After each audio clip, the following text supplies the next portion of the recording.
plus en plus souvent, c'est nous qui donnons rendez-vous au contenu radiophonique, au contenu télévisuel. C'est une révolution. De même que, deuxièmement, ces médias nous sont de plus en plus aisément accessibles en situation de mobilité. On obtient ce que l'on veut, quand on veut, par quelques moyens que l'on veut. Et en même temps, on peut soi-même, très aisément, fabriquer des contenus, ce qui était réservé à une minorité de professionnels. Donc des amateurs peuvent jouer les professionnels, voir Twitter, etc. Et puis enfin, une autre tendance lourde qui traverse le monde des médias et qui recompose en quelque sorte le monde des médias et sur laquelle on n'insiste pas suffisamment, me semble-t-il, c'est la conversion au contenu multimédia.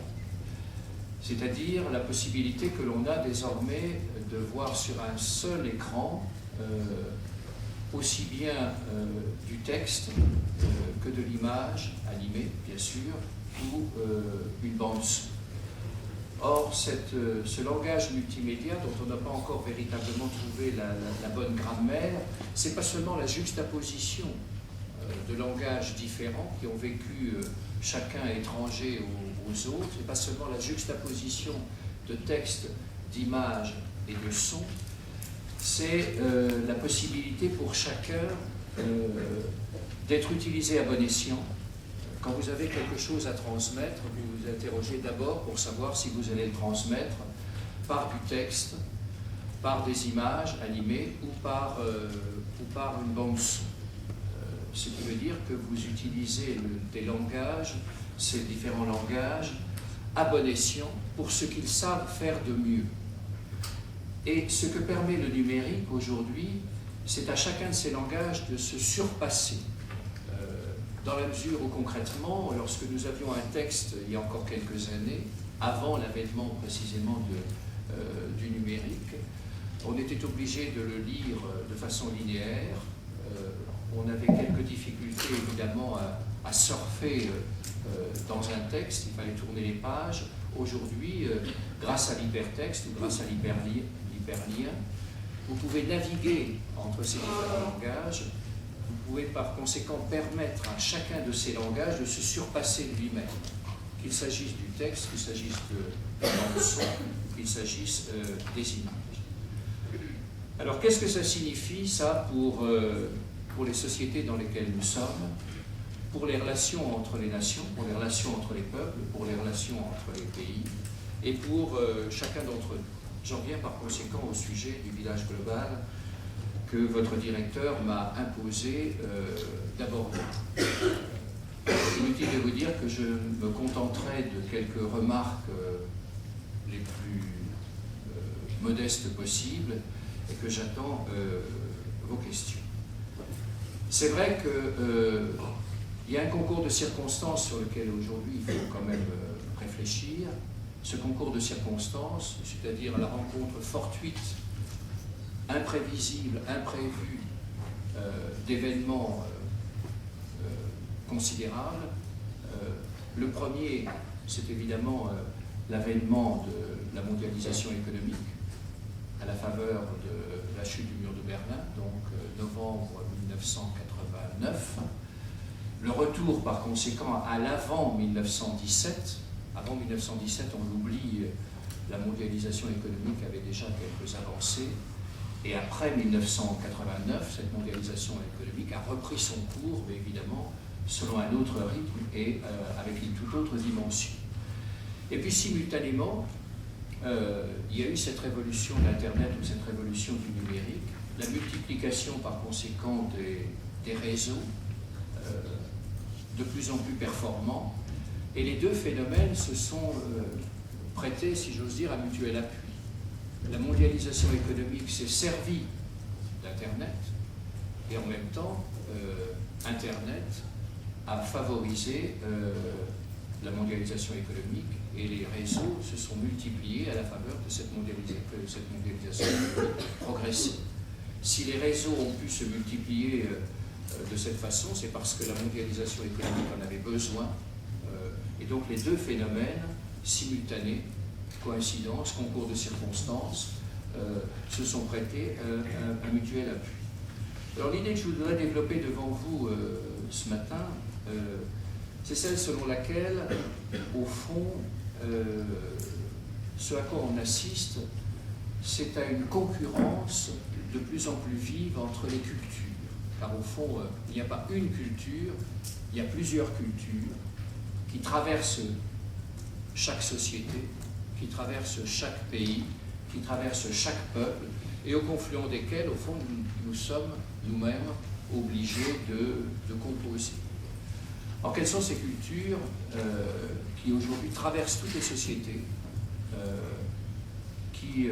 entre lesquelles nous avons à négocier, entre lesquelles nous avons à nous construire une identité, à savoir finalement à laquelle on se réfère le plus ou le mieux, sachant que de toute façon, on est un peu condamné à appartenir à toutes ces cultures en même temps.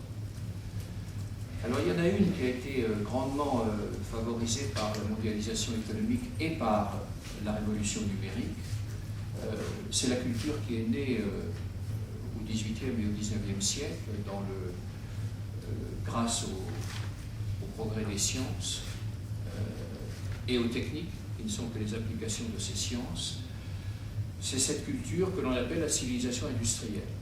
La civilisation industrielle, née par conséquent du progrès des sciences, née de l'application par les techniques de ces diverses sciences. Cette civilisation industrielle, elle est née en Europe. Elle se propage aujourd'hui dans le monde. On en apprécie les bienfaits. Pour l'immense majorité des hommes, les bienfaits de cette civilisation industrielle dépassent de loin ses méfaits. Et cette civilisation industrielle, elle n'est pas l'avatar d'une civilisation qui serait la civilisation européenne.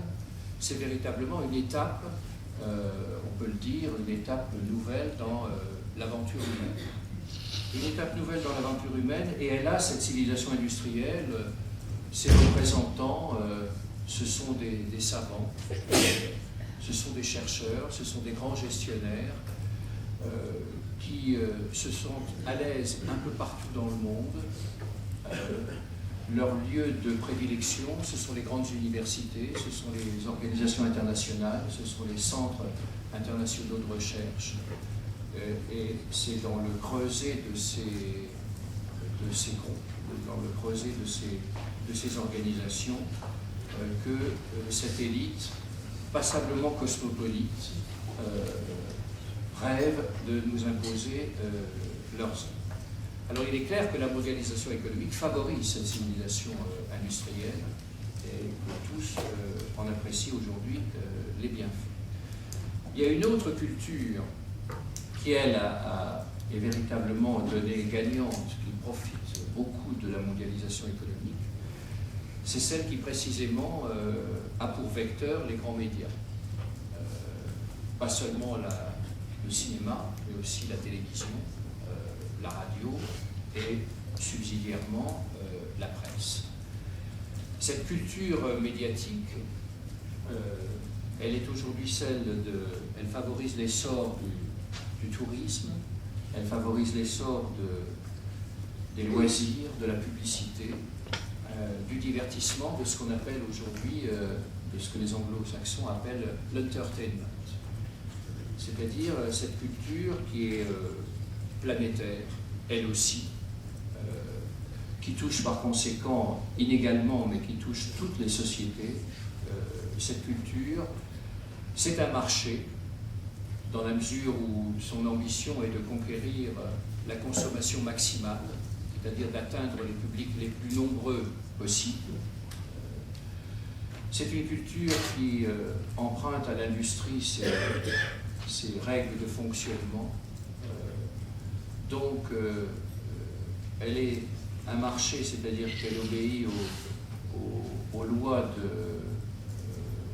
du marketing, mais elle obéit aussi aux lois du monde industriel, c'est-à-dire aux lois qui ont été forgées, non pas par Taylor, mais par Henry Ford, à ne pas confondre évidemment avec John Ford, qui est l'acteur que vous connaissez bien sûr. Cette culture, elle est planétaire, elle est marchande, elle a ses centres de production. On pense à Hollywood, mais elle est de moins en moins le monopole d'Hollywood. Elle a aussi pour siège, elle a aussi pour quartiers généraux Bombay, elle a aussi pour quartiers généraux Los Angeles, bien sûr, elle a aussi pour quartiers généraux le Caire, et pourquoi pas Sao Paulo, et de plus en plus d'ailleurs de villes adoptent cette idée selon laquelle pour donner un certain rayonnement à leur pays, il leur faut une industrie cinématographique, il leur faut une industrie de l'entertainment, ce qui veut dire que cette culture médiatique, dont on pourrait penser dans une première phase qu'elle a été véritablement surtout américaine, elle est de plus en plus cosmopolite, et son ambition est de plus en plus de conquérir par conséquent des territoires qui sont différents les uns des autres. Ces deux cultures, la culture industrielle et la culture, on dira, du divertissement, la culture médiatique, ont été, depuis ces 20 dernières années, considérablement stimulées, considérablement dopées, catalysées par la mondialisation et par le numérique. Je n'ai pas besoin d'y insister. Ces deux cultures, elles symbolisent la modernité. Elles ont ceci en commun d'enraciner dans le présent. Elles font œuvre de présentisme. Elles ne prennent pas beaucoup en considération le passé. Elles pensent plus à l'avenir. Mais en tout cas, elles sont véritablement tournées vers un présent dont elles considèrent qu'il a à progresser, dont il a à dont elles considèrent qu'il a à se poursuivre grâce à leur progrès respectif. Alors il y a une troisième culture qui, elle, n'a pas le vent en poupe, qui pose des problèmes, parce que la mondialisation a ses gagnants, mais elle a aussi ses perdants. Cette culture, c'est ces cultures, c'est celles qu'on pourrait dire locales, des cultures régionales, des cultures provinciales. Nous portons tous à la semelle de nos souliers cette culture où nous sommes nés, qu'on le veuille ou non. On reconnaît un Français à New York, on reconnaît un Américain à Paris, on reconnaît presque un Marseillais quand il est à Paris ou quand il est à Lille. Ce qui veut dire que cette culture, elle est celle où nous sommes nés. Elle nous a été inculquée subrepticement, sans qu'on en ait véritablement conscience. On en prend conscience quand on est confronté à d'autres cultures locales. Ces cultures sont enfermées dans des terroirs, dans le périmètre de territoire, et elles représentent peut-être la marque primordiale de notre appartenance à un pays, de notre appartenance à un peuple. Cette culture, elle est une sorte d'impensée en quelque sorte. I-M-P-E-N-S-E. Elle est une sorte d'impensée parce que nous n'en avons pas conscience. Encore une fois, nous n'en mesurons la portée que lorsque on la confronte à d'autres cultures, lorsque par conséquent nous sommes amenés à voyager. Elle peut comprendre simultanément ou électivement une langue, une religion, un patrimoine.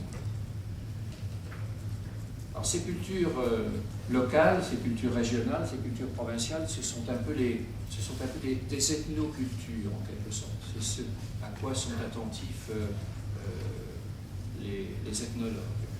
Elles constituent peut-être le fondement de ce qu'on appelle aujourd'hui le vivre ensemble.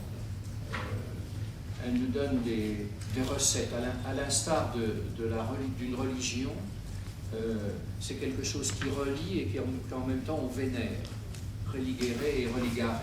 Donc quelque chose qui nous relie les uns aux autres mais quelque chose que, en même temps, sans en avoir toujours véritablement conscience, on vénère. C'est-à-dire que ces cultures locales, ces cultures régionales, elles n'ont véritablement pas le vent en poupe et elles sont aujourd'hui sur la défensive. Elles sont sur la défensive face aux menées, face aux avancées de la culture industrielle et de la culture médiatique. Elles sont comme menacées de ringardisation, de folklorisation, face à la modernité triomphante de l'industrie et des grands médias globaux. Elles apparaissent comme une espèce de survivance. Elles représentent une espèce de passé qui est un peu dépassé en quelque sorte. Et elles n'ont pas d'autre alternative que de se poser en victime d'une espèce de modernité agressive, d'une modernité qui se drape souvent dans les oripeaux du progrès. Donc parfois ces cultures locales, qu'il ne faut pas mépriser, et que je ne méprise pas, j'espère que je ne vous en ai pas donné l'impression, ces cultures locales, elles n'ont pas d'autre choix que de se replier sur elles-mêmes. Elles n'ont pas d'autre choix que le repli sur soi ou le repliement sur ce qu'elles appellent leur identité, ou plutôt leur différence. Elles cultivent leur différence, elles entendent cultiver leur différence avec plus ou moins de bonheur. Alors il y a enfin une autre culture qui est sur la défensive, qui est peut-être entraînée dans leur déclin par les cultures locales. Ce sont les cultures littéraires, les cultures artistiques, les cultures historiques ou les cultures philosophiques, qui, elles, on l'oublie trop souvent, plongent toujours leurs racines précisément dans ces terroirs. Madame Bovary, elle appartenait à un certain milieu. Rodrigue, il était d'une certaine époque. Cela dit, et Madame Bovary et Rodrigue nous interpellent, comme on dit aujourd'hui, parce qu'ils évoquent des problèmes qui sont universels. Ils évoquent des problèmes universels, c'est-à-dire que cette culture littéraire, cette culture artistique, cette culture philosophique, elle trouve ses racines dans un certain terreau. Ils sont des cultures forcément locales, d'un certain temps et d'un certain lieu. Mais ce qui fait qu'elles appartiennent, ces œuvres, à la culture cultivée, à la culture au sens usuel du terme, à la culture légitime, à la culture qui fait autorité, c'est parce que simplement elles jettent un pont, ces œuvres, entre le particulier et l'universel, entre, au fond, des situations concrètes à partir desquelles on trouve des schémas de comportement, des prototypes de conduite, des solutions à des problèmes auxquels chacun peut être un jour confronté. Alors cette culture cultivée, cette culture légitime, cette culture qui fait autorité, cette culture au sens classique, usuel, je voudrais dire, du terme, elle est aujourd'hui, c'est vrai, elle est menacée, elle n'est pas favorisée par la mondialisation comme les deux que j'ai cités en premier. Elle est submergée, elle est comme, j'oserais presque dire, subvertie, subjuguée par la culture des médias. Et on se demande si, au fond, cette culture qui, elle, requiert une certaine formation, une certaine initiation, un certain effort, cette culture studieuse, elle n'est pas en recul face à une culture marchande qui n'est pas au sérieux, une culture médiatique qui tend un peu à la mépriser, qui prend la véritable culture, par conséquent la culture médiatique prend la véritable culture, la vraie culture, pour une espèce de rêverie émouvante, une espèce d'ornement dont on pourrait se passer, une aimable plaisanterie qu'il faut réserver à quelques personnes qui ont oublié d'être absolument modernes, comme aurait dit Rimbaud. Alors, l'idée que je voudrais vous soumettre, c'est qu'au fond, si on s'interroge à ce point sur notre identité, l'identité de chacun, l'identité d'une société, l'identité d'un peuple, c'est qu'au fond, si ces identités sont à ce point aujourd'hui problématiques, c'est parce que nous nous trouvons confrontés à ces différentes cultures et que nous sommes comme condamnés, comme contraints à les départager, à savoir quelle part nous allons accorder à chacune. Quelle part nous allons accorder à chacune, sachant pour les mieux instruits d'entre nous qu'au fond chacune a ses vertus, mais qu'elle n'est pas, qu'aucune d'entre elles n'est véritablement pas et l'oméga de la culture, la quintessence de la culture. Et ce qui fait que cette identité est problématique, c'est parce que, sans doute, chacune de ces cultures a ses dérives, chacune de ces cultures a ses pathologies, et que parmi les représentants de chacune de ces cultures, on voit tout de suite qu'elles peuvent être les représentants de chacune de ces quatre cultures. Il y en a qui poussent un peu le crime un peu loin, qui poussent le bouchon un peu loin. Prenez par exemple la première de ces cultures que j'ai nommées, parce que c'est celle qui véritablement bénéficie le plus, le mieux de la mondialisation économique et de la révolution numérique, la civilisation industrielle. La civilisation industrielle, on voit tout de suite qu'elle peut être représentée, mais on voit tout de suite aussi quelles sont les pathologies de cette culture. Les pathologies de cette culture. La pathologie de cette culture, c'est une espèce de progressisme sans frein, une confiance aveugle à la science, une confiance aveugle aux techniques qui sont issues de cette science. Et du scientisme, on a dit beaucoup de mal, à juste titre, et du progressisme, vous savez ce que Baudelaire en disait, le progressisme c'est l'idéologie des imbéciles, c'est-à-dire ceux qui croient par conséquent qu'il n'y a de progrès possible qu'à partir de l'application des sciences, à partir de la seule application des savoirs. Ça c'est la pathologie à laquelle peuvent céder les représentants de cette civilisation industrielle. Alors maintenant de la civilisation médiatique. Quels sont ceux qui sont les plus malades, entre guillemets? Quelles sont les pathologies, en quelque sorte, ou les dérives de cette civilisation, de cette culture médiatique? Ben, ce sont ceux qui se veulent absolument, dans Rimbaud, absolument modernes, c'est-à-dire les fashion victims, ceux dont Jacques Ellul disait qu'ils étaient les plus vulnérables aux propagandes. Je ne dirais pas que ce sont des imbéciles heureux, mais ce sont les conformistes aussi. Il faut avoir vu ceci, il faut porter tel vêtement, on ne peut pas ne pas avoir lu le dernier Goncourt, même si la critique dit que le dernier Goncourt ne mérite peut-être pas d'être lu, comparé à d'autres ouvrages qui ont moins de notoriété. Ce sont, je ne dis pas les imbéciles heureux, mais les idiots utiles, disait Lénine. Vous savez, les idiots utiles dont toutes les révolutions ont besoin pour alimenter un peu les troupes. Voilà les pathologies de la culture. C'est vrai que nous en sommes plus ou moins, qu'on le veuille ou non, même si on dit le contraire, bien entendu, nous en sommes nous aussi un peu victimes, donc un peu vulnérables aussi à cette culture médiatique, qui ne mérite pas évidemment les cris d'orfraie que certains poussent à leur endroit.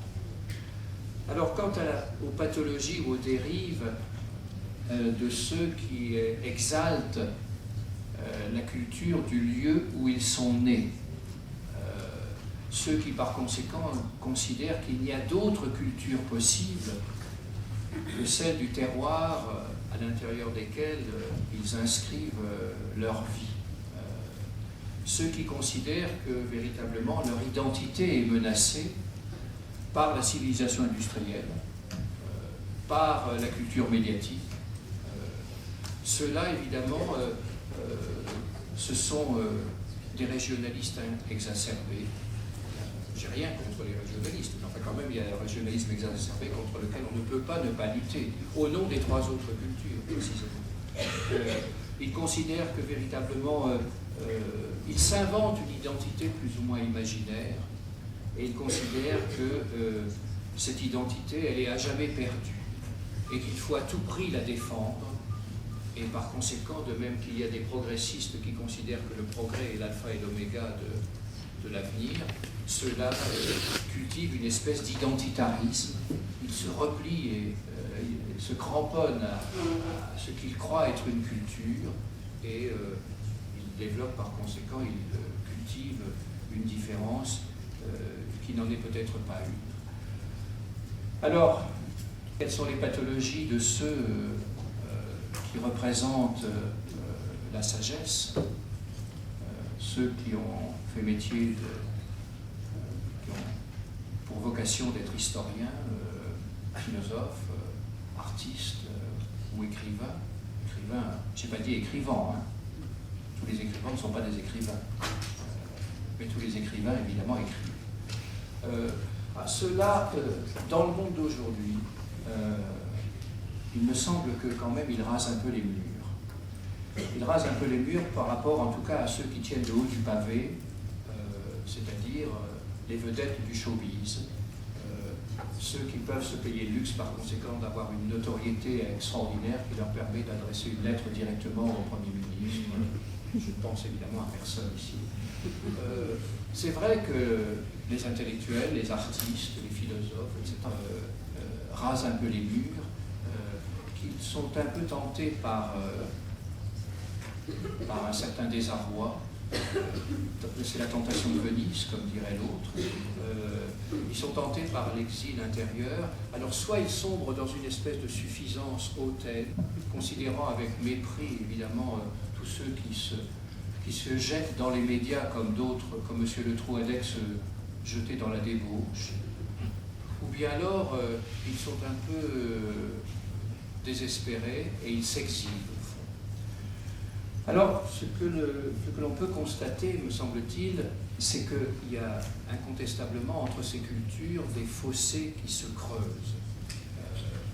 Et non seulement la compétition entre ces cultures, si l'on y réfléchit bien, est de plus en plus vive, et nous la vivons chacun à l'intérieur de nous-mêmes, car nous ne méprisons pas le progrès, nous ne méprisons pas la culture locale qui est celle où nous sommes nés. Nous ne méprisons pas, évidemment, nous faisons semblant de ne pas avoir de mépris vis-à-vis de la culture des artistes ou des philosophes. Et vis-à-vis de la culture médiatique, on dit le contraire de ce qu'on fait, c'est-à-dire qu'on dit ne pas regarder certaines chaînes, mais tout le monde sait que, quand on les interroge, tout le monde regarde Arte. En réalité, il y en a beaucoup moins qui regardent Arte que de ceux qui regardent les autres grandes chaînes que je ne nommerai pas. Alors, on est tous au confluent de tout ça. Et au fond, dans chaque société, non seulement la concurrence est de plus en plus vive entre ces quatre cultures, je caricature évidemment beaucoup, mais le fossé se creuse entre ces cultures. Le fossé se creuse entre les cultures. Regardez comment aujourd'hui on vit un peu le conflit entre les anciens et les modernes. Regardez le conflit, par exemple, entre ceux qui se veulent à tout prix modernes, conformistes, tout à la mode, évidemment, à tous égards, modes intellectuels ou modes vestimentaires, et puis, éventuellement, leurs parents, qui se réclament, eux, d'une culture locale, d'une culture régionale, qu'ils considèrent comme étant en perdition face à la culture médiatique. Ça, c'est la version moderne du conflit entre les anciens et les modernes. Le conflit entre les ultra-conformistes et les ultra-régionalistes. Ils ne se comprennent pas très bien, ils s'exaspèrent réciproquement. ils s'exaspèrent réciproquement. Et puis il y a un autre, je ne suis pas trop long, j'ai toujours l'habitude d'être trop long, mais notre directeur va me rappeler à l'ordre. Il y a un autre conflit qui lui est plus français qu'américain, je crois. Je ne parlerai pas des autres sociétés parce que je ne les connais pas. C'est le conflit entre ceux qui sont les tenants d'une civilisation industrielle et qui ne voient d'avenir possible que dans le progrès des sciences et des techniques, et puis ceux qui représentent une certaine sagesse et qui considèrent par conséquent que cette sagesse, on ne peut la trouver que dans les œuvres d'art, que dans la philosophie ou dans la méditation sur l'histoire, car ceux qui ignorent l'histoire, comme disait Marx, risquent de reproduire ses méfaits. C'est vrai qu'il y a quand même un fossé qui s'est creusé entre, en gros, en très très gros, les littéraires et les scientifiques. J'ai encore la chance, moi, d'appartenir à une génération où on était un peu obligé de faire les deux. Quand on passait l'agrégation de philosophie, on était obligé de faire un certificat de sciences. Et dans les grandes écoles scientifiques, polytechniques ou centrales, il y avait des cours d'humanité. Des cours d'humanité qui ont petit à petit disparu. Même à Sciences Po, ils sont en voie de disparition.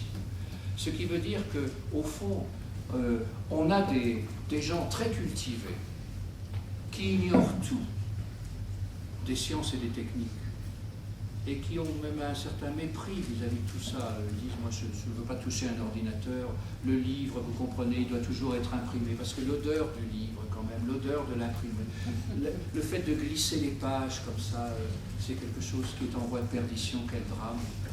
Et ils poussent des cris d'orfraie, évidemment, quand on leur parle du progrès du livre numérique, qu'on peut se procurer plus vite, moins cher, et qu'on peut lire dans le métro à travers une tablette qui ne coûte pas très cher, moins de 100 €.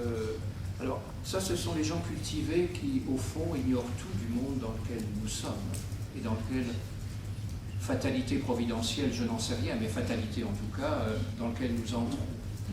Et puis d'un autre côté, c'est vrai qu'il y a des gens qui sont des savants, qui sont très enracinés dans les savoirs d'aujourd'hui, très spécialistes de leur question, très experts dans leur spécialité, et qui au fond mettent à peu près Platon au même rang que Corneille, et qui ne savent plus très bien si Aristote était philosophe ou écrivain, et qui au fond, entre le IVe siècle avant Jésus-Christ et le XIVe ou le XVe siècle, il ne faut pas vraiment beaucoup de différence. Donc ce sont des savants qui sont incultes. Alors on a affaire d'un côté à des gens qui sont cultivés, mais qui ne sont pas quand même tout à fait dans le coup, et qui ne sont pas prêts à affronter les problèmes d'aujourd'hui. Et puis d'un autre côté, vous avez des savants qui sont totalement incultes, pour dire la vérité. Ça, c'est quand même un fossé qui est extrêmement grave, parce que c'est un fossé, les philosophes que nous sommes, vous, madame, vous, cher Alexandre, et moi-même, on se dit que c'est un fossé qui est grave entre la connaissance et la sagesse. Connaître quelque chose, c'est évidemment avoir été initié à certains savoirs, les avoir assimilés, les avoir fait siens, naître avec, connaître, et puis la sagesse, c'est évidemment tout à fait autre chose. Ça donne du sens, évidemment, comme on dit aujourd'hui, c'est-à-dire ça apprend concrètement à vivre ou à mieux vivre.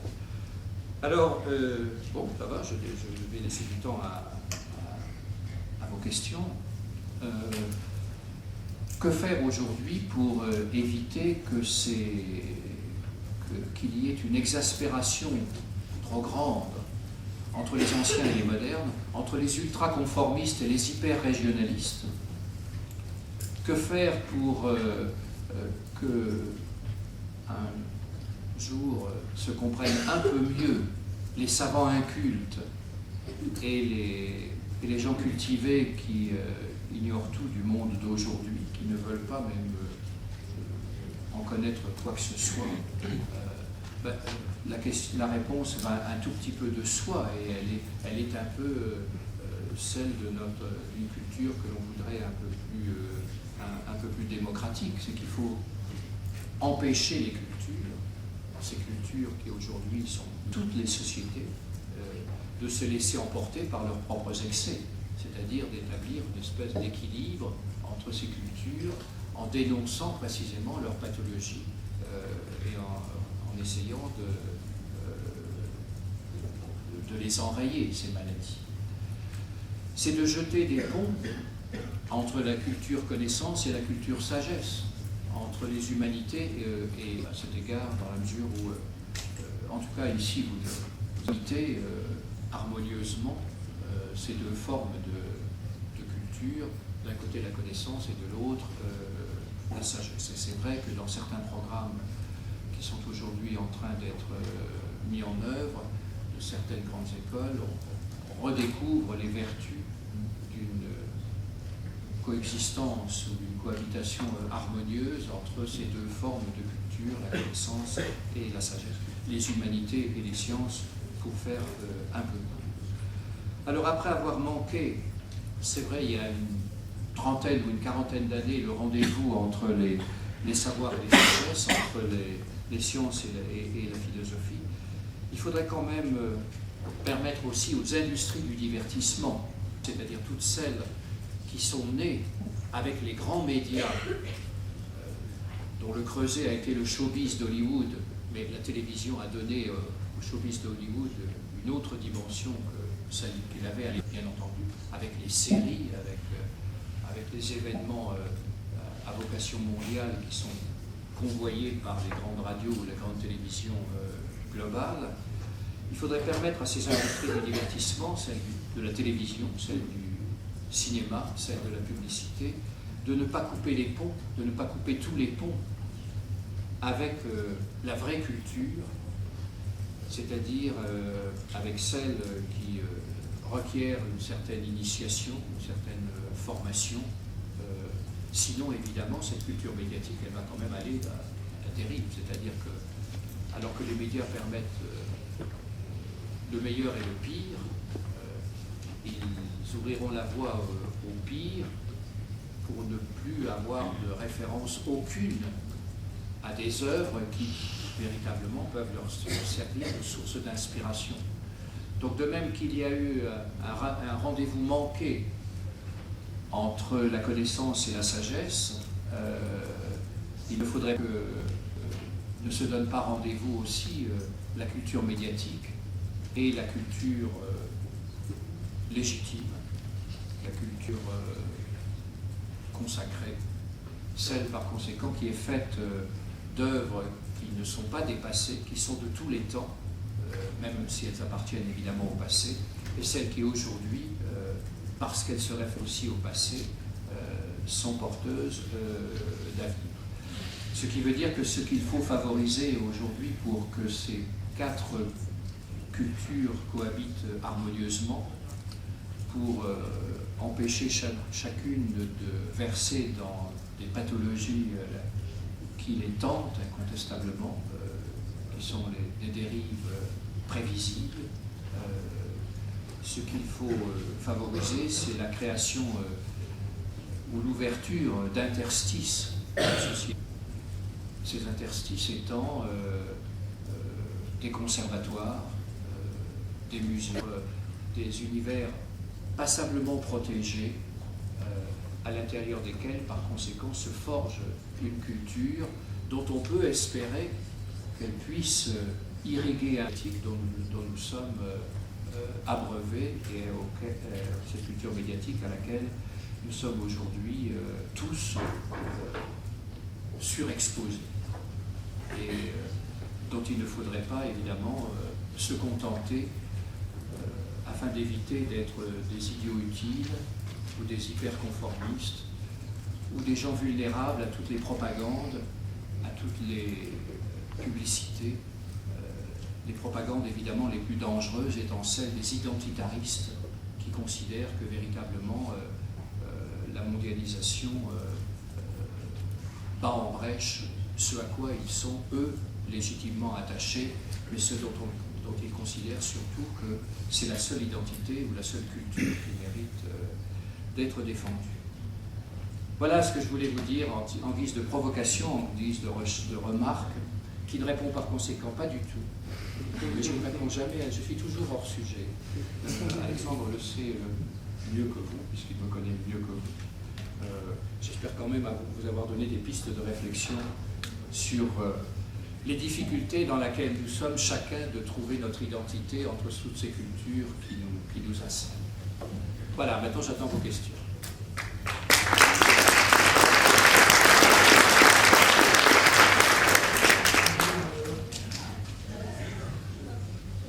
Alors la première question est toujours la plus difficile à poser. Ce ne sera pas plus difficile pour moi d'y répondre. Bien, merci de vous dévouer. Ouais, juste, pour moi, comment dire, une réponse à ce problème d'identité, ça serait enseigner la tolérance aux écoles. Parce qu'à partir du moment où on devient tolérant, on n'a plus, et surtout, enseigner enseigner aux étudiants, aux enfants, à vivre par eux-mêmes, à travers eux-mêmes et pas à travers une identité quelconque. Et donc à ce moment-là, on arrêterait d'être affligé par les autres, parce que on sait ce qu'on vaut, et je suis perdu là. Oui, et vous avez raison. Parce que j'ai l'impression en fait que... On renvoie au problème de la tolérance, mais pour tolérer une différence, et nous sommes tous différents les uns des autres, pour tolérer une différence, il faut d'abord connaître cette différence. Et pour connaître cette différence, il faut d'abord avoir l'idée que nous n'avons pas le monopole de la culture, et que d'autres n'ont pas non plus le monopole de la culture, et que chacune de ces cultures, au confluent desquelles nous sommes désormais, c'est la fatalité du monde d'aujourd'hui, d'être confronté à toutes ces... Avec la multiplication des échanges, la multiplication, les progrès du tourisme. Il y a encore 5 ans, il y avait 500 millions de personnes dans le monde qui franchissaient la frontière de leur pays. Il y en avait l'année dernière 1 milliard. Nous sommes 7 milliards, si je ne me trompe. 1 milliard de personnes, vous voyez le progrès en 5 ans, qui ont franchi les frontières de leur propre pays. Ce qui veut dire que, évidemment, la multiplication des échanges, qui ne sont pas seulement des échanges économiques, c'est aussi la multiplication des échanges. Comment dirais-je, les sociétés sont de plus en plus confrontées les unes aux autres. Nous connaissons nous connaissons aujourd'hui beaucoup mieux les uns et les autres qu'il y a 5 ou 10 ans, grâce précisément au progrès de la mondialisation et des médias globaux. Alors, pour qu'il y ait véritablement une tolérance, il faut, pour que ces diverses identités vivent ensemble, il faut d'abord les connaître, et ensuite avoir conscience qu'elles ont des dérives, et pouvoir dénoncer quand même ces dérives. Il faut pouvoir quand même dénoncer les dérives de ceux qui ne voient d'avenir que dans la civilisation industrielle, qui ne voient d'avenir que dans le conformisme à ce que leur proposent toutes les émissions les plus vulgaires, les plus médiocres, que nous regardons, mais dont nous disons que nous ne les regardons pas, que nous offre la télévision globale. Il faut donc, pour être tolérant, d'abord connaître, et puis ensuite il faut aussi avoir le courage de dénoncer certaines dérives, c'est-à-dire il faut avoir le courage, qui aime bien châtie bien, et par conséquent il faut avoir le courage, quand on aime bien quelqu'un, de lui dire dans quels écueils il risque de tomber. Si vous ne faites que le flatter ou lui dire qu'il a toujours, évidemment, vous serez hypocritement tolérant, vous ne serez pas du tout tolérant. Si quelqu'un vous dit que 2 plus 2 ça fait 5, vous êtes bien obligé de lui dire que 2 plus 2, non, ça fait 4 et pas 5. Par conséquent, la tolérance, ce n'est pas d'accepter n'importe quoi. C'est de rechercher ensemble quelque chose qui nous dépasse, dans l'ordre de la vérité ou dans l'ordre de la beauté. Dans l'ordre de la beauté, c'est plus délicat parce qu'à chacun selon ses goûts. À chacun selon ses goûts, c'est vrai. Mais à chacun selon sa vérité, non. À chacun selon ses goûts, c'est déjà plus discutable encore qu'il faille, à propos d'une œuvre qui appartient à une culture totalement étrangère à la mienne, il faut que je fasse un effort, il faut que je me fasse initier pour en comprendre véritablement la signification et la portée. Et c'est seulement après que je serai tolérant vis-à-vis de cette œuvre et vis-à-vis par conséquent de la culture dans le creuset de laquelle cette œuvre a pu suivre. C'est évidemment la tolérance des différences, vis-à-vis des différences, de toutes les différences. Mais la tolérance vis-à-vis de toutes les différences ne suppose pas que l'on y consente à 100%. Moi, ce que je veux savoir, c'est absolument. De quel droit est-ce que nous, on peut dire, voilà, ben, Justin Bieber, c'est pas bien, et Mozart, c'était bien. Alors que, en fait, pour moi, c'est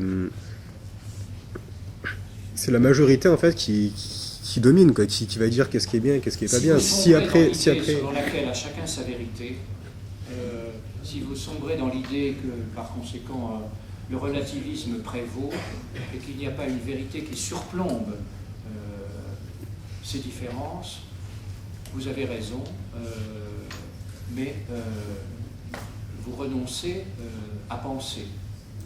Vous me faites penser à ma fille qui, lorsqu'elle avait 14 ou 15 ans, m'a dit un jour, de toute façon, je pense ce que je veux et je fais ce que je pense.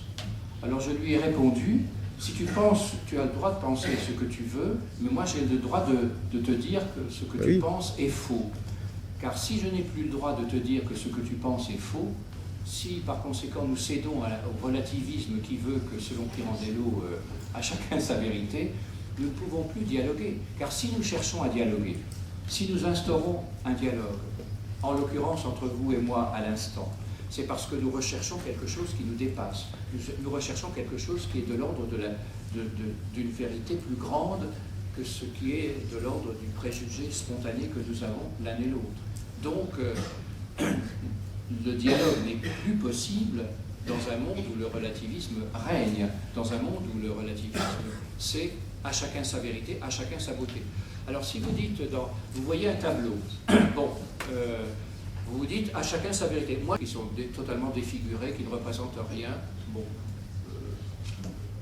Et quelqu'un me dit, oui, mais faites l'effort de comprendre que c'est un monde qui est en destruction. C'est une déconstruction pour vous permettre de reconstruire. Alors évidemment, si je suis initié par un critique qui me dit, mais non, vous ne pouvez pas dire comme ça d'emblée, ça ne vous plaît pas. Ça peut ne pas vous plaire, vous pouvez ne pas accepter d'avoir ça dans votre salon, mais essayez au moins de comprendre ce que l'artiste a voulu vous dire. Et je ne peux le faire qu'à travers un tiers, et dans la mesure où je consulte un tiers pour comprendre ce tableau que spontanément je trouve horrible, c'est parce que simplement je me suis placé sous une valeur qui me dépasse, qui est celle de la recherche de la beauté. Si nous acceptons de dialoguer, de discuter, de débattre, de converser, c'est parce que simplement nous recherchons quelque chose qui est de l'ordre de la vérité. Si moi je suis sataniste, est-ce que je vous dis voilà, est-ce que vous accepterez... Si moi je suis sataniste, que je vous dis voilà, est-ce que vous accepterez de essayer au moins de vous scarifier pour voir ce que ça fait, c'est bien. Là, c'est... Là, non, je veux dire, je prends le contre-exemple de ce que vous dites au niveau de l'acteur littéraire qui va vous dire, essayer de comprendre ce qu'a fait un artiste. Est ce que je veux dire un peu ? J'ai pas très bien compris votre question. Vous disiez, si un... L'exemple sataniste est compliqué pour simplifier, c'est une phrase de Desproges. Hein. Si tous les goûts se valent, dans ce cas-là, le cannibalisme est une affaire de goût. Donc pourquoi pas goûter de la chair humaine ? C'est un peu... C'est un peu pour prendre quelque chose de relatif, quoi. Traduit de cette façon, évidemment, je n'ai pas de réponse possible. Voilà, c'est à quel point, en fait, on va dire que ça c'est bien et ça c'est pas bien, quoi. Et à quel point il faut... Il n'y a pas de plus belle démonstration. Et donc c'est à ce moment-là que... c'est ça qui me perturbe, quand vous dites à chacun ses vérités. Moi, je ne suis pas partisan d'à chacun sa vérité. Non, de pas à chacun ses vérités, justement. Comment ? quand on dit pas à chacun ses vérités, ça veut dire qu'il y en a qui vont définir quelles sont les vérités que la majorité des personnes vont devoir adopter. On devrait normalement, après en avoir discuté, accéder à l'expression d'une vérité qui est approximative, qui est relative, qui est provisoire, mais à une certaine vérité. Je ne parle pas de la vérité avec un grand V. Okay. Toutes les vérités sont relatives, provisoires. Les savants, les chercheurs savent que leur vérité, ils essaient de l'approcher, elle est provisoire, elle sera peut-être, une théorie d'aujourd'hui sera peut-être corrigée ou démentie par une théorie demain. Donc, toutes les vérités sont, en un certain sens, les vérités auxquelles nous accédons, en tout cas, par la science, des vérités qui sont plus encore dans le domaine évidemment des sciences molles que dans les sciences dures, dans les sciences humaines que dans les autres. Ce sont des vérités qui sont provisoires, qui sont relatives, qui sont approximatives, qui risquent d'être dénoncées demain, mais en tout cas on est en recherche de quelque chose qui est encore plus vrai demain que... Okay. Oui. Pour revenir à la culture médiatique, vous dites la culture médiatique, est-ce que ça change dans la relation entre journaliste et l'informé? Vous savez, les journalistes, la première chose qui devrait les inquiéter, c'est de savoir à qui ils s'adressent, quel est leur niveau de connaissance dans le sujet qu'ils vont traiter, afin de ne pas aller trop loin dans l'interprétation, de ne pas aller trop par brosse-poil et d'être compris. C'est le propre d'ailleurs de tout pédagogue. Un pédagogue est exactement dans la même situation. Il doit d'abord savoir à qui il s'adresse, comment par conséquent il peut s'adresser à eux. C'est une situation de dialogue où est-ce que le journaliste, selon qu'il sait qu'il s'adresse à un public averti, qui détient par conséquent certains requis, ou qu'il s'adresse à un public qui est non averti, il ne va pas du tout s'y prendre de la même façon. Mais on sait qu'il faut toujours partir du b.a.-ba, car c'est plus difficile de finir par le commencement que de commencer par le commencement. Vous disiez aussi que vous deviez un petit peu... Parlez plus fort parce que... Vous disiez que l'informé devient aussi créateur de contenu. Ça aussi, c'est un changement dans la relation entre l'informé et l'informateur. Vous voulez dire que n'importe qui peut s'improviser du jour au lendemain, artiste ou journaliste? Grâce Non, c'est pas ce que je veux dire, j'essaie de... Alors qu'est-ce que vous voulez dire exactement? J'essaie de comprendre en fait comment ça peut évoluer, quoi. Voilà, comment la relation entre l'informé et le journaliste évolue encore. La relation avec l'informé, la relation de l'informateur avec l'informé dépend du niveau de l'informé. On n'a jamais que la presse qu'on mérite. Et par conséquent, la presse, en tant que telle, n'est pas responsable de sa mauvaise qualité aux yeux de certains. Le problème de la presse, c'est le problème de l'école. La situation de l'école, dans quelle mesure, par conséquent, l'école accomplit bien sa mission, et je vous dirai quelle presse je peux offrir aux lecteurs qui sont sortis de cette école, de ces écoles. Le problème de la télévision, c'est exactement le même.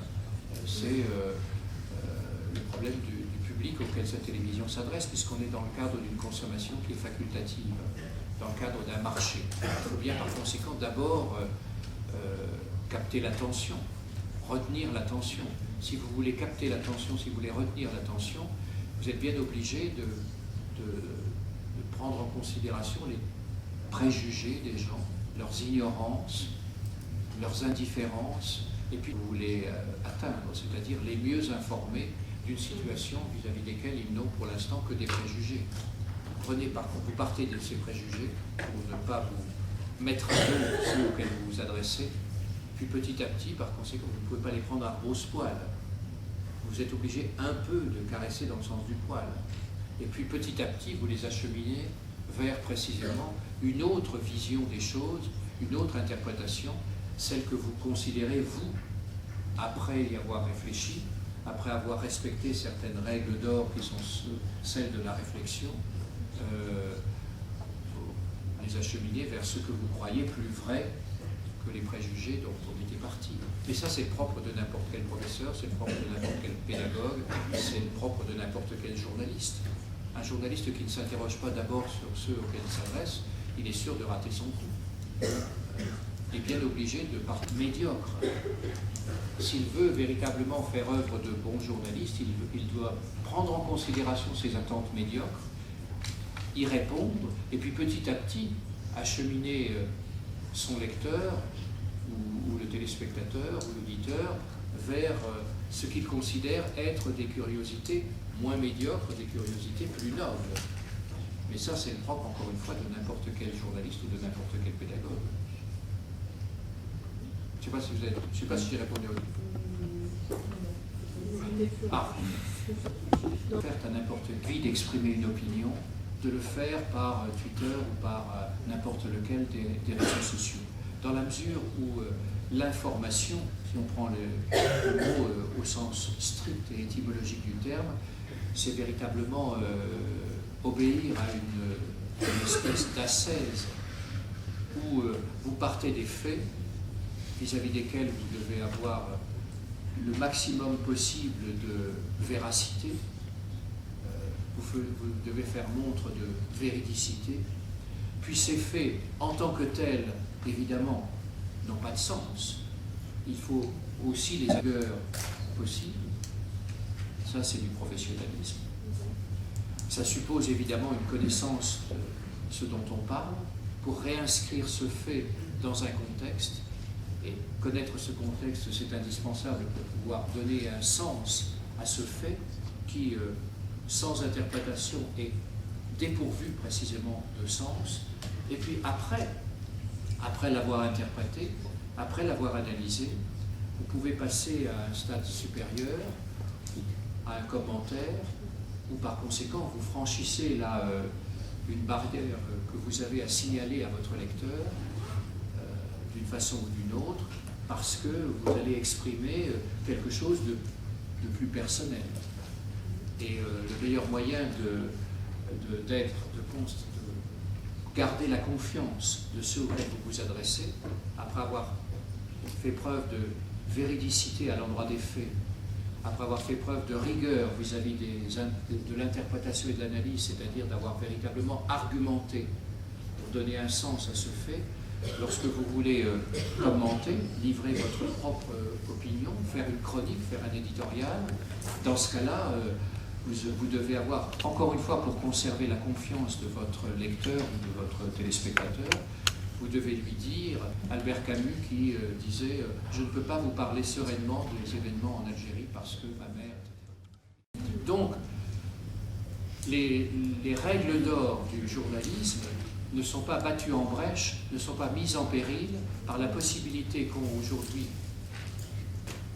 les citoyens lambda d'être les témoins à travers les techniques d'aujourd'hui d'événements. Le journalisme professionnel, le professionnalisme n'est pas du tout mis en péril, bien au contraire, par le flot de faits dont nous sommes inondés par des réseaux sociaux où n'importe qui peut dire n'importe quoi, mais où parfois les témoins d'un événement étaient là sur le terrain et par conséquent, pourquoi les journalistes n'iraient pas évidemment rechercher auprès d'eux des témoignages dont ils ont été accidentellement, providentiellement, les observateurs immédiats, bien entendu. Mais le professionnalisme n'est pas du tout mis en péril par cette possibilité. C'est ça que j'ai voulu démontrer, c'est ça que je crois qui était votre question. Aujourd'hui, un non-journaliste, on va dire, il faut quand même donner une information. Ah, mais bien sûr. Si je suis témoin de quelque chose, je ne suis pas journaliste, je suis témoin de quelque chose, bon, je le raconte à ma façon, Le journaliste doit quand même vérifier que je ne raconte pas n'importe quoi, que je ne suis pas un farfelu. Mais si j'en ai été le témoin, le journaliste, évidemment, va à la source et il recueille, par définition, il collecte mon témoignage. Ça fait partie de la collecte. C'est vrai que les règles de la collecte aujourd'hui, des faits, les enjeux sont toujours les mêmes. Les faits, l'interprétation, les commentaires, la véridicité, la rigueur, l'honnêteté intellectuelle, les enjeux sont toujours les mêmes. Les règles du jeu ont un peu changé, c'est bien évident. Aujourd'hui, nous avons des gens qui sont les témoins d'événements, ils nous les rapportent, pourquoi ne pas les écouter? Après, reste à savoir s'ils n'ont pas raconté n'importe quoi. On peut se poser la question aussi, quand on lit un article, moi, je pense à des exemples. On a tous des exemples comme ça en tête, mais on est inondé effectivement par... C'est ça, d'informations, à trier. Et il faut toujours faire le tri. Il faut toujours faire le tri, il faut toujours vérifier, etc. Enfin, vous savez ça mieux que moi, pour vous lancer. Il faut distinguer de plus en plus l'application des règles et appartenance à un média, à un journal. Et on peut tout à fait avoir fait un travail de journaliste en étant indépendant avec son blog. Voilà, c'est pas. Je parle des nouveaux espaces en fait. Dans ces nouveaux espaces, on peut avoir quelqu'un qui a fait un vrai travail de journaliste et qui est peut-être journaliste avant, qui a fait son travail. C'est quand même beaucoup plus rare de faire. Il a quand même sa journée. Au niveau du repli identitaire, je passe, donc c'est les cultures locales. Moi, vous avez dit une phrase très juste, si vous me permettez un peu. Donc il s'invente effectivement une identité imaginaire. Et vous dites qu'en fait, c'est lié à un territoire. Le problème, c'est que selon moi, il y a des cas où c'est vraiment pas lié à un territoire. On prend par exemple la montée de l'islamisme dans les banlieues, c'est pas lié à un territoire. Non, mais c'est la quête d'une identité, ça traduit quand même la volonté de trouver une identité face à des cultures qui vous assaillent et dans lesquelles on ne se sent pas à l'aise. Par conséquent, c'est l'expression quand même d'une certaine revendication identitaire qui peut être imaginaire et qui peut être pathologique, bien entendu. C'est l'identitarisme, c'est-à-dire, je ne veux froisser personne, mais dire les Bretons ou les Corses, ils commencent à nous fatiguer avec leur culture régionale. Bon, si c'est un folklore, ok. Mais si pour eux c'est la seule culture qui vaille, ça devient quand même... c'est une dérive, parce qu'ils profitent quand même des progrès des sciences et des techniques, je pense. Ils considèrent que la culture médiatique, c'est véritablement que méprisable, et ils en veulent par conséquent souvent les leurs enfants de ne pas vouloir véritablement être attentifs, préserver une culture à laquelle eux considèrent qu'il faut être attaché. C'est là qu'il y a des pathologies. Mais cette pathologie, il y a une pathologie aussi de ceux qui se sentent agressés. Quand on est le représentant patenté d'une culture, il ne faut surtout pas agresser les autres cultures. Et les intellectuels, souvent, sont méprisants vis-à-vis de la culture médiatique, qui ne mérite pas d'être méprisée à tout instant, qui a ses médiocrités, mais qui a aussi ses œuvres qui sont respectables. Mais vous le savez, c'est un signe de distinction dans certaines catégories sociales que de vouer aux gémonies la culture médiatique, que de dire que tout ça, que TF1, que M6, etc., c'est véritablement toujours médiocre et qu'évidemment, soit on se réclame d'une autre culture parce qu'on est des gens distingués. C'est une manière évidemment de dire que nous sommes distingués, que de dénoncer une culture à laquelle malgré tout on est exposé, qu'on le veuille ou non, et qui charrie, c'est vrai, le meilleur et le pire. Plus la culture médiatique est abondante, plus elle excelle dans le meilleur et dans le pire. la télévision américaine, il y a le meilleur du côté de PBS, du côté de la chaîne publique, qui est une vraie chaîne publique, à la différence de certaines autres chaînes publiques d'autres pays que je ne nommerai pas, qui ne sont pas toujours très publiques. Et puis, il y a le pire, l'abomination de la désolation, dont on trouve la reproduction dans certaines de nos chaînes en France. Bon. Mais plus la culture médiatique est abondante, plus elle est capable du meilleur et du pire. Mais le meilleur, qu'on le veuille ou non, il trouve sa source d'inspiration dans la culture légitime, dans la culture au sens classique, au sens traditionnel, au sens usuel du terme. Bon, juste une chose, parce que vous avez cité le texto, le terroir, le lieu où les gens sont nés. C'est pour ça que je interviens à ce niveau-là.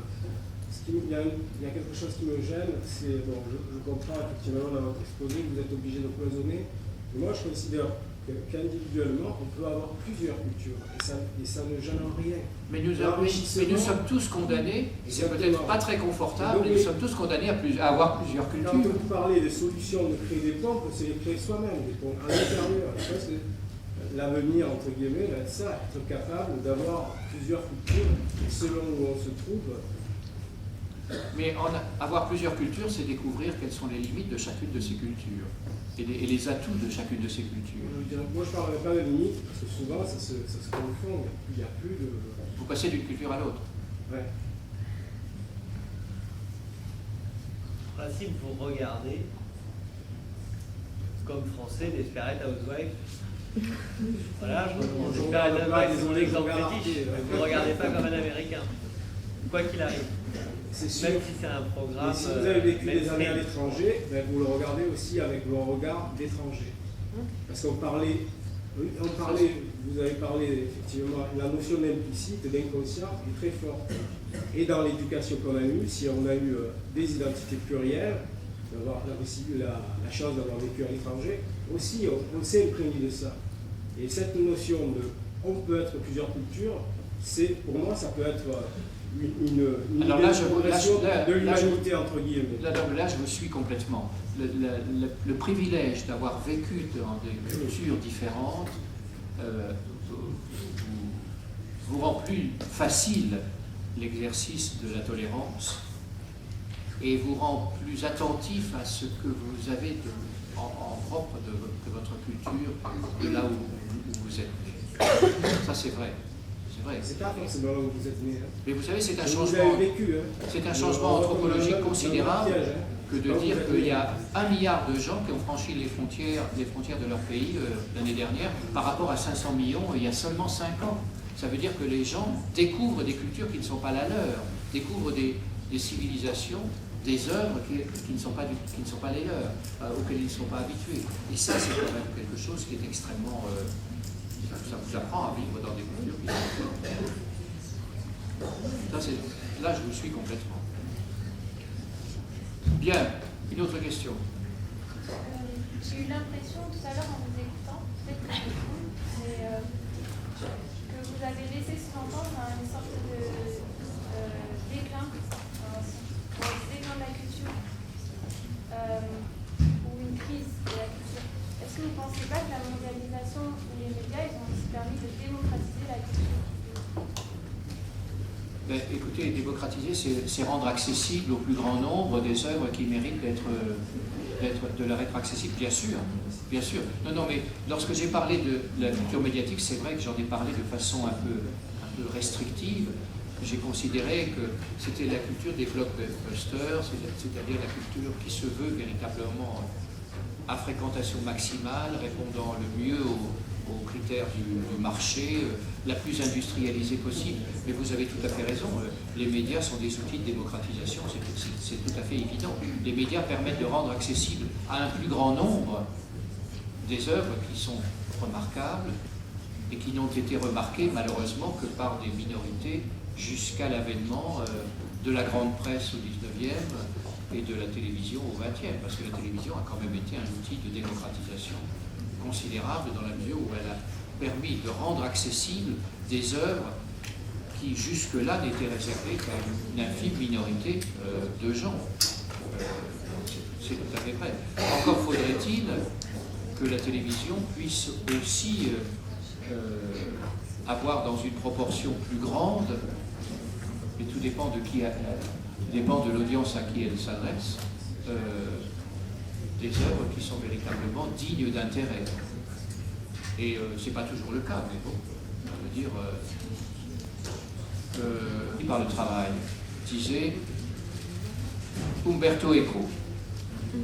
La télévision abrutit les gens cultivés et elle cultive les gens qui sont abrutis par le travail. Donc ils n'ont pas la possibilité de se cultiver. La télévision est tout de même une ouverture pour le monde, pour eux. Mais c'est vrai que dans l'immense majorité des cas, elle a quand même décroché par rapport à la culture politique. Bien, on a abordé beaucoup de questions, beaucoup trop. Merci encore.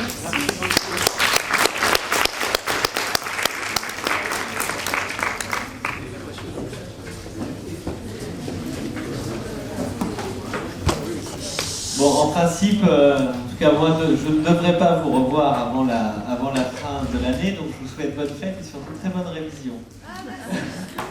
Gentil.